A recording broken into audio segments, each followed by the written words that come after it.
तो बच्चों क्या टॉपिक पढ़ने वाले हैं? Area under curves. तो ये टॉपिक के बहुत सारे प्री रिक्विजिट है, वो आप लोगों को आना चाहिए, उसके बिना ये नहीं बनेगा।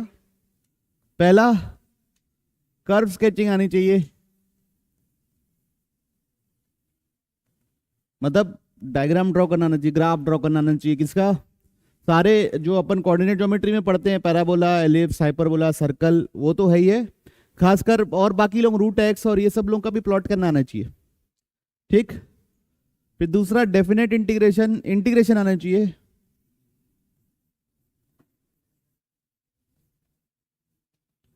क्या आना चाहिए? इंटीग्रेशन आना चाहिए।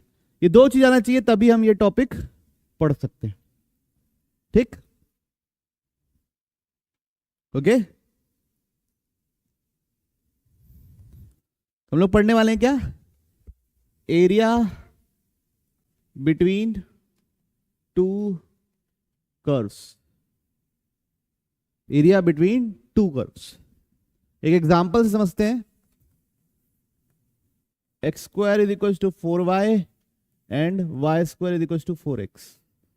इन दोनों के बीच में हमको क्या निकालना है? एरिया निकालना है। कितना एरिया है इन दोनों के बीच का, कितना कवर होता है। तो स्टेप 1 रहेगा, find the point of intersection. Step 1 हमेशा क्या रहेगा? Find the point of intersection. चलिए फाइंड करते हैं। तो x square is equal to 4y, तो यहां से y कितना निकलेगा? X square by 4।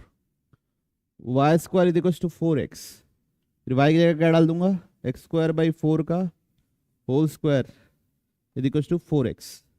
तो x का power 4 by 16 is equal to 4x। तो यहां से निकलेगा x का power 4 is equal to 64x। इधर ले आओ, x का power 4 minus 64x is equal to 0। x common ले लिया तो x cube minus 64 is equal to 0। तो यहां से एक 0 आएगा, x इक्वल टू 0, यहां से आएगा x इक्वल टू 4, ठीक है। एक 0 क्या है? x इक्वल टू 0, दूसरा क्या है? x equal to 4। अब यहां पे डाल देते हैं तो y निकल जाएगा। तो x 0 डालूंगा तो y भी निकलेगा 0, x 4 डालूंगा तो y भी निकलेगा 4, ठीक। इस कर्व में डाल दिए और आंसर निकाल लिए y का। तो दो पॉइंट ऑफ इंटरसेक्शन है, क्या क्या? 0,0 एंड 4,4, ठीक। समझ में आया सबको? पहले स्टेप में क्या करना है? क्या करना है? इंटरसेक्शन निकालना है। स्टेप 2, ठीक। Step 2, draw the graph of both curves, या जो भी ऑफ ऑल कर्व्स। जितने भी कर्व दिया रहेगा, जितने भी मतलब लाइन दिया रहेगा, जो भी दिया रहेगा, उन सबका ग्राफ ड्रॉ करना है और इंटरसेक्शन को ध्यान में रखते हुए ग्राफ ड्रॉ करना है, ठीक। तो चलिए ड्रॉ करते हैं।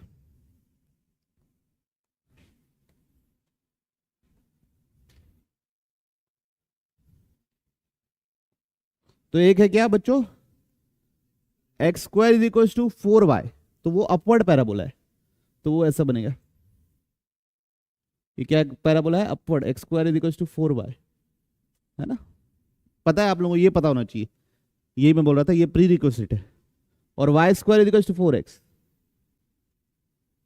ये क्या हो गया? Right parabola.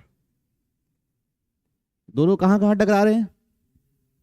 0,0 और 4,4, 0,0 और 4,4, ठीक। सबको समझ में आया? तो एरिया क्या निकालना है मेरे को? अगर आप ध्यान से देखिए तो ये है मेरा एरिया। एरिया बिटवीन कर्व्स क्या है? ये दोनों, ठीक। कोई दिक्कत तो नहीं। अब स्टेप नंबर 3। अच्छा, इसमें भी एक चीज नोट करके लिख लेंगे। If drawing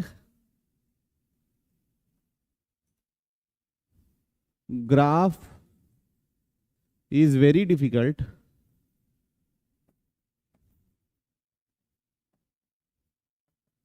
then skip to step 3. अगर ग्राफ बहुत बनाना बहुत डिफिकल्ट है तो सीधा स्टेप 3 पे चले जाओ। स्टेप 3 क्या है?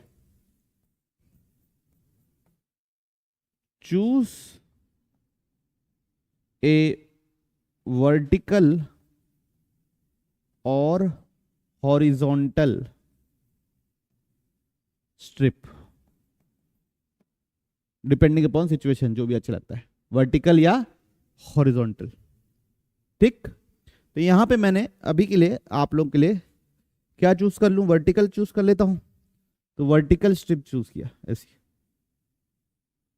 दिख रही पिंक कलर की वर्टिकल। ठीक है, तो मैं क्या करूंगा, ये जो ऊपर वाला जो y है, कौन सा वाला y? ऊपर वाला, ये वाला y, ये ऊपर वाला y है ना इस कर्व का, और ये जो नीचे वाला y है ना, तो y2 माइनस y1 ऐसे लिख दिया। ये क्या है? अपर कर्व, और ये क्या है? Lower curve. उन दोनों को माइनस करने से क्या पता चलता है? ये ऐसा, ये चीज पता चलती है, रेक्टेंगल का ये हाइट टाइप का। और अगर मैं इंटीग्रेट कर दूं इसको dx के रेस्पेक्ट में, छोटा सा, तो ये पता चलता है। तो लेंथ इंटू ब्रेथ क्या हो जाता है? एरिया हो जाता है। अब इसको कहां से कहां तक इंटीग्रेट कर दूं? जो मेरा पॉइंट ऑफ इंटरसेक्शन है 0 से 4, तो ये मेरा क्या हो जाएगा? Required area. तो अगर आप वर्टिकल स्ट्रिप कंसीडर करोगे, क्या स्ट्रिप कंसीडर करोगे? वर्टिकल स्ट्रिप कंसीडर करोगे तो upper curve minus lower curve को इंटीग्रेट करना रहेगा। किसको इंटीग्रेट करना पड़ेगा? Upper curve minus lower curve. किसके रेस्पेक्ट में? dx के रेस्पेक्ट में। ठीक, अब अगर ग्राफ नहीं बनाओगे तो आप अपर कर्व लोअर कर्व कैसे पता चलेगा? नहीं पता चलेगा। किसी को भी अपर मानना, किसी को भी लोअर मानना, सॉल्व करना। आंसर नेगेटिव आएगा तो उसको पॉजिटिव लिख देना, क्योंकि area can never be negative. अच्छा, ये इंश्योर कर लियो तो आपको मॉड लगाने की भी नीड नहीं है। इस अगर आप upper curve minus lower curve सही से लिखे हो तो एरिया पॉजिटिव ही आना है। ठीक, तो जैसे अब इसमें कैसे अप्लाई करेंगे? इंटीग्रेशन 0 से 4, अपर कर्व क्या है? ये y, यहां पे dx है तो x का फंक्शन होना चाहिए, तो मैं क्या लिखूंगा? √4x माइनस लोअर कर्व क्या हो गया? अपवर्ड पैराबोला, तो वहां पे x का फंक्शन होना चाहिए, तो क्या लिखेंगे? x²/4 dx। अब इंटीग्रेट करके क्या डालनी है बच्चों? लिमिट। इंटीग्रेट करके क्या डालनी है? लिमिट। ठीक है, तो √4x, √x का क्या होता है? इंटीग्रेशन 2/3 x का पावर 3/2। x² का क्या होता है? अब वहां पे डालना है 0 और 4। 0 मैं डाल देता हूं, 4 आप डाल के बताएंगे। तो √4 तो 2 होता है, 2 होता है, ये 4 का पावर 3/2। 4 का क्यूब होता है 64/12। तो 4 16 जा 4 3 जा -16/3, ये हो गया 4/3। 4 का क्यूब रूट होगा 8, तो 32/3 -16/3, तो कितना होगा? ठीक है, तो ये हो गया एरिया। ठीक, अगर आप अपर कर्व लोअर कर्व गलत ले लेते तो गड़बड़ हो जाती, एरिया नेगेटिव आ जाता। अब इधर देखिए, सेकंड बात बच्चों, अगर मैं क्या कंसीडर करता? हॉरिजॉन्टल स्ट्रिप कंसीडर करता। क्या कंसीडर करता मैं? हॉरिजॉन्टल स्ट्रिप कंसीडर करता। ठीक, 0 0 4 4 हॉरिजॉन्टल स्ट्रिप कंसीडर करता तो ऐसी कुछ होती वो हॉरिजॉन्टल स्ट्रिप। तो बच्चों यहां पे क्या करना पड़ता? Integration right curve minus left curve, है ना, यहां का x और यहां के x को माइनस करता तो ये चीज मिलती ये। और इस बार छोटा छोटा टुकड़ा किसका है? y का। छोटा छोटा टुकड़ा किसका है? y का। और y में कहां से कहां तक इंटीग्रेट करोगे? 0 से 4। X square is equal to 4y और y square is equal to 4x। बारी बात समझ में? अब याद रखिएगा यहां पे क्या यूज करते हैं? Right curve minus left curve. Function किसका होना चाहिए इस बार? y का। तो area is equal to right curve क्या है? ये वाला। तो y का फंक्शन लगेगा तो क्या लिखोगे? √4y। और लेफ्ट कर्व किसका है? ये। y का फंक्शन क्या लिखोगे तो क्या लिखोगे? y²/4। आंसर क्या आएगा? सेम आएगा, 16/3 स्क्वायर यूनिट्स। तो मैं left curve minus right curve. तो कभी कभी यह होगा बच्चों की वर्टिकल स्ट्रिप लेने में आसानी होती है और कभी कभी हॉरिजॉन्टल लेने में आसानी होती है। ठीक, पक्का? चलिए एक और एग्जांपल देख लेते हैं। Find the area between x² + y² = 4 and y² = 4x। ये सवाल है। मान लीजिए एरिया बिटवीन या एरिया एनक्लोज्ड ऐसा वर्ड यूज करता है ना? एरिया बिटवीन या एरिया एनक्लोज्ड। या तो ऐसा कर लेते हैं,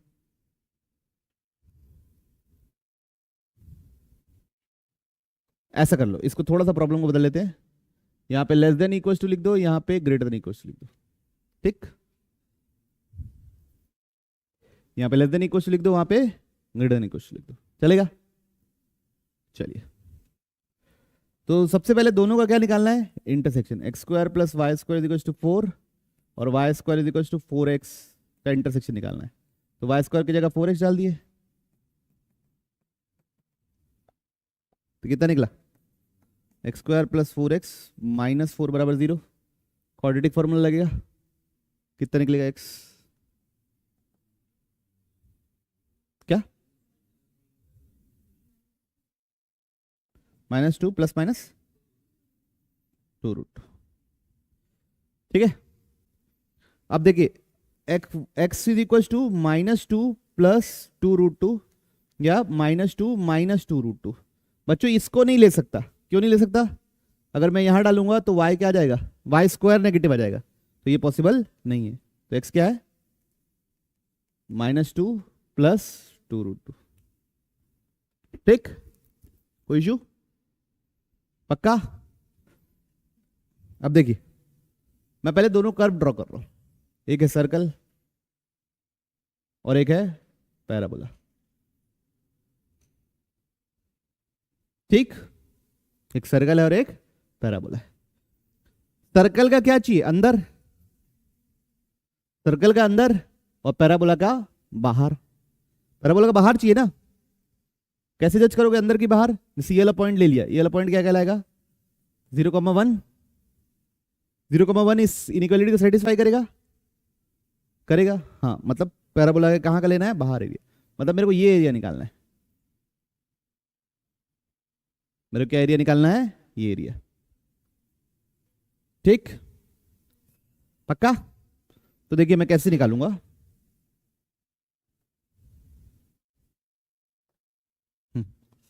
मैं ये एरिया चाहिए था, तो एक तो सेमी सर्कल है, ये वाला पार्ट सेमी सर्कल है ना, इसको कैलकुलेट करूंगा क्या? नहीं। तो इसको a1 बोल दिया, इसका एरिया लिख दूंगा पाई, रेडियस कितना है? 2 का स्क्वायर बाई 2। ये a1 हो गया। ठीक, अब देखिए ये एरिया, आप थोड़ा सा अगर आप सिमेट्री में विश्वास करते होंगे, इसमें विश्वास करते होंगे, तो ये एरिया और ये एरिया एग्जैक्ट सेम आने वाला है। तो एक ही एरिया निकालूंगा, इंटू 2 कर दूंगा। ठीक है, अब A2 इंटीग्रेशन, ये वाला पॉइंट क्या है? 0। ये वाला पॉइंट क्या है? 2√2 - 2। ठीक। अपवर्ड पैराबोल, अपर कर्व क्या है? सर्किल। अपर कर्व क्या है? सर्कल। सर्कल का इक्वेशन क्या है? X square plus y square is equal to 4।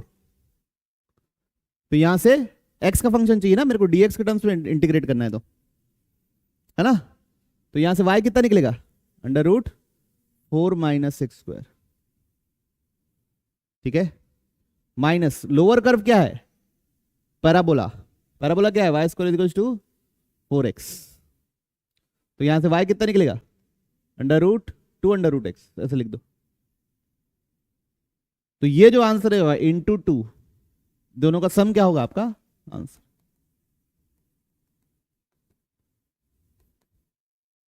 Clear है? अब इसको इंटीग्रेट करने के लिए a square minus x square का फॉर्मूला पता होना चाहिए, अंडर रूट, है ना। X by 2 under root a square minus x square plus a square by 2 sine inverse x by a, ठीक है। और दूसरा 2 रूट एक्स का तो आपको पता ही है। इधर देखिए, अब इंपॉर्टेंट बात मेरे को ये बतानी थी आपको कि यहां पे मैं अगर वर्टिकल की जगह हॉरिजॉन्टल स्ट्रिप कंसीडर करता तो तकलीफ होती। क्यों होती? क्योंकि यहां पे, यहां से लेके यहां तक राइट कर्व है पैराबोला, लेफ्ट कर्व है वाई एक्सिस। राइट कर्व है पैराबोला, लेफ्ट कर्व है वाई एक्सिस। और इधर पे इसके बाद राइट कर्व है आपका क्या? सर्कल, और लेफ्ट कर्व है या, तो 2 बार इंटीग्रेट करना पड़ता। 0 से लेके इस पॉइंट तक राइट कर्व लेफ्ट कर्व अलग, फिर इस पॉइंट से लेके इस पॉइंट तक राइट कर्व लेफ्ट कर्व अलग, ठीक है। क्लियर है? इसलिए मैंने क्या कंसीडर किया? Vertical curve. कोई दिक्कत? इसको इंटीग्रेट कर लीजिएगा। और बस अब सवाल बनाने हैं अपने को अलग अलग किस्म के। ये तो मैंने अपने मन से दिया था, तो इसलिए थोड़े से नंबर थोड़े हौच पौच आ गए, तो अच्छे अच्छे नंबर आते हैं। कैसे नंबर आते हैं? अच्छे अच्छे, मतलब हाँ। तो ये याद रखिए कि इस टॉपिक में आपको पढ़ते हैं सवाल। बच्चों आप लोग, मैं आप लोगों से आग्रह करूंगा कि आप लोग कर्व ड्रॉ, मतलब इंटरसेक्शन निकालो और कर्व ड्रॉ करो, इतना करो हर सवाल में। 2 3 4 मैं करके बताऊंगा, उसके बाद फिर एक एक करेंगे और खत्म करेंगे, ठीक।